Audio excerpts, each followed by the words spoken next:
All right, guys, coming to you to make this video, so maybe it will help some of the guys out there that's ran some of the problems I have. This is a 91 model, 69,000 miles, one owner truck. It was my grandfather's.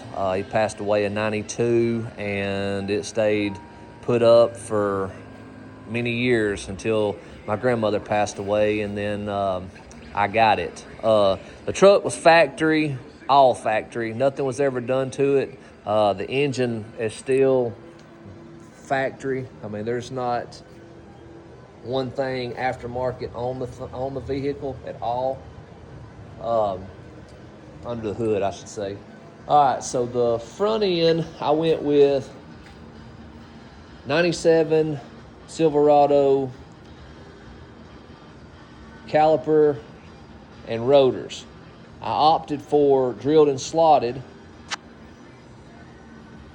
going with the 22-inch welds. It's got the drop two shocks. It's got the Beltec springs on the front. The whole kit is Beltec. I went with the 4.6 drop, C-notch, axle flip, the flip kit. I done that. Of course, you got to flip the axle flip. So, all I did was just undo this bolt, drop it down, undo all the brake lines and all that stuff, pull it, put it on top, jack it back up, and here we are is what you see. All right, the reason I'm making this video is because there's been a lot of different videos out there saying how you should use these parts, and when I purchased the parts they said, I went with the 94 S10 caliper and shoes. I went with the 95 Impala or Caprice rear rotor. I opted for drill and slotted. They come 1/2-inch holes. You will have to drill them out to accept the 9/16 stud. I just got a step bit and blew right through it, no problem at all. The part number for the two brake hoses you're going to need is that. They just hook onto the bottom, and they just come right up under the rear end, and they hook into the hard line. I'm actually going to do a bracket to hold that to keep it from bouncing around. But the problem I ran into was how everyone was saying to mount the caliper. All right.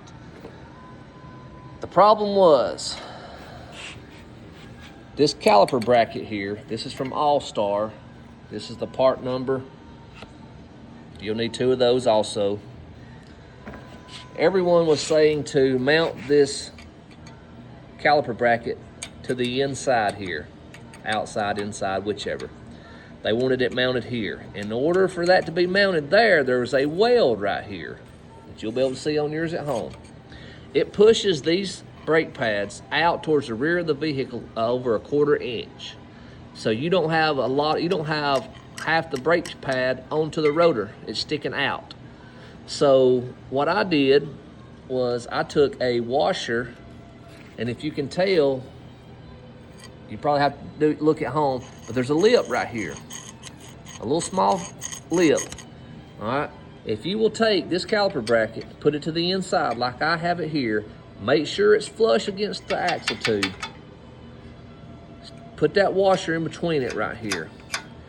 It closes this gap up from where that lip is and causes this right here to be flush and flush on the rear end, or the axle tube. If you will do this right here, you will have no problem at all, and your brakes shoes will fit perfect as they should. This is a very simple setup. If I would have known this from the get-go, I could have had this all done in a full day. Just the rear end part of it. But like I said, just make sure you guys mount it like this right here with the washer in between, and you will have no problem at all. I hope this helps you guys. If you have any questions, you can leave them in the comment below. and God bless.